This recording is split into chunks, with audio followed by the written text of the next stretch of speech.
Let's take a look at simplifying some expressions involving square roots. When we're simplifying expressions involving square roots, there's two things that we need to take into consideration and that have to be true in order for the expression to be simplified.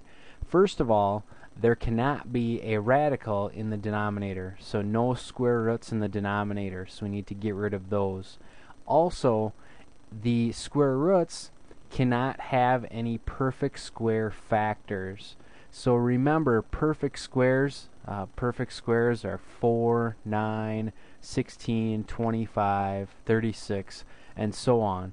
If we can break up a square root to have one of those as a factor, it can be simplified.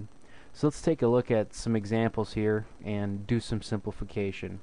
This first one, I'm going to go ahead and break up the square root of 90. Well, 9 is a perfect square factor of 90, so I can break that up into square root of 9 times the square root of 10.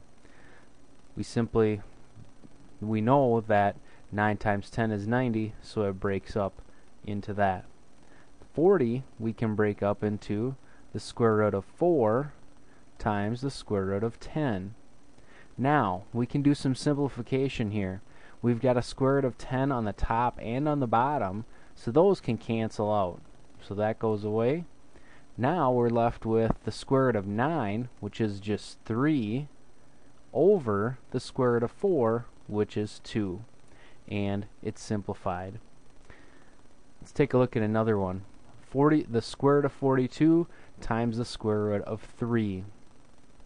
In order to simplify this one, let's start by multiplying 42 times 3 and see what we get. So 42 times 3 gives us 126. So that means we have the square root of 126. Now, in order to simplify that, we want to take a look and see if there's any perfect square factors of 126. So we grab our calculator again, and we're going to divide. Let's just try. First perfect square is 4. Let's see if it's divisible by 4. Nope. How about 9? Let's divide by 9. Sure enough. Okay, so 126 can also be written as the square root of 9 times the square root of 14. Okay, so the square root of 9 is just 3, and the square root of 14, are there any perfect square factors of 14? In other words, is it divisible by 4? No. Is it divisible by 9? No. Is it divisible by 16? Well, we're bigger than 14, so no. So that's as far as we can go. So that one would be 3 square root of 14. Let's take a look at another example right here. In this case, we have a square root of 3 on the bottom.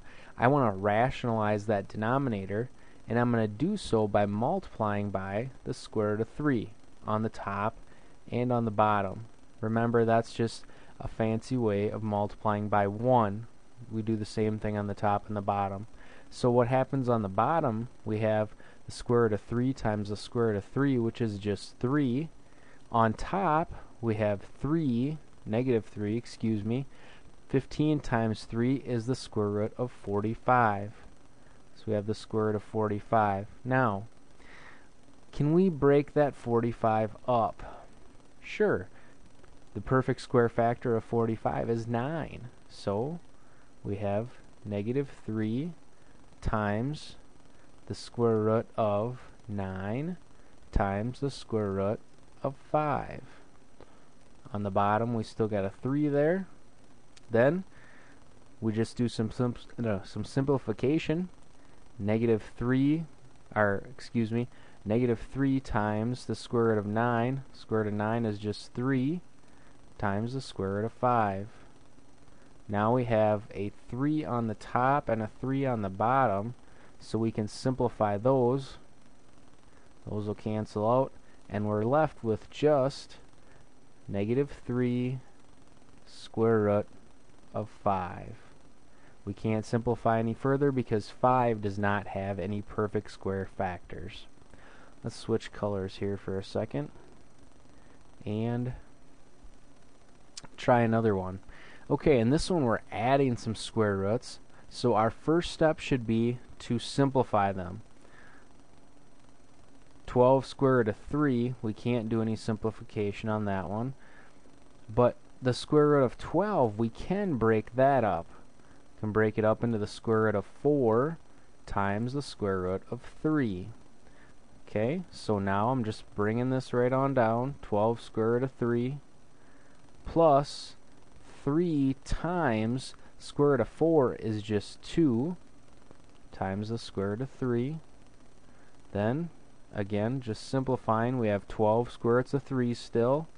Then we have 3 times 2, so we have 6 square root of 3. Now, we have the same square roots in each of them, square roots of 3, so we can combine 12 square root of 3 plus 6 square root of 3 gives us 18 square root of 3.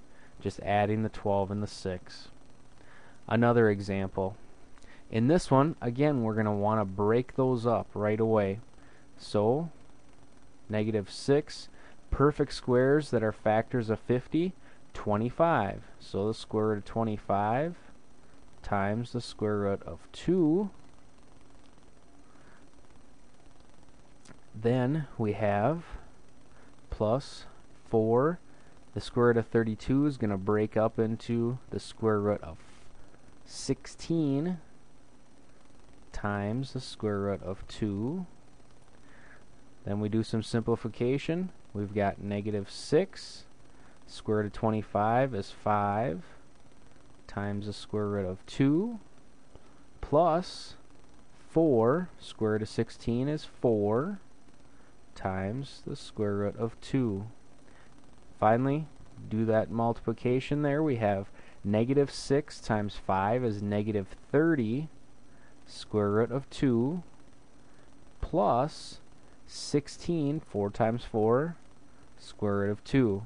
Again, we've got that square root of 2 in both of them, so we can add these together. So we have -30 plus 16, which is going to give us -14 square root 2. Alright, finally, might have to clear some other stuff out here to make room for this one, but we'll give it a shot and see if we can fit it. On top, we're already simplified, so we could do some combining. Let's go ahead and do that. So we have 7 square roots of 3 minus 12 square root of 3.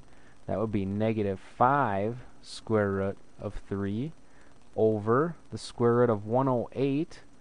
Well, let's just see if we can break that up.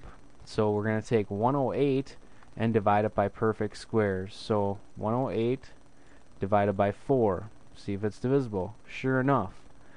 I'm going to go a little bit bigger just because I have a hunch that there might be a larger one. So 108, let's try dividing it by 9. Okay, we got 9 and 12. Let's try 16. We're having a lot of luck here. Let's divide by 16. Nope. Well, 25. I know it's not divisible by 25. Let's try 36. 108 divided by 36. Hey, there's a good one. Let's use that. So we have the square root of 108 breaking up into the square root of 36 times the square root of 3. Okay, so square root of 36 is just 6. So we have -5 square root of 3 over 6 square root of 3. Just taking that square root there and bringing things down. Now we have a square root of 3 on the top and a square root of 3 on the bottom. Those are going to cancel out, and we're left with just -5 over 6. Okay, simplifying expressions involving square roots. A couple things that are really important. One, making sure that we don't have a square root in the denominator. It's not simplified if we do, and we have to do what's called rationalizing the denominator. In other words, we're going to usually multiply by whatever square root is in the denominator. We're going to break up the square roots to do simplification using perfect squares. So perfect square factors, break them up so that we can do some simplification. Hope this was helpful, and good luck.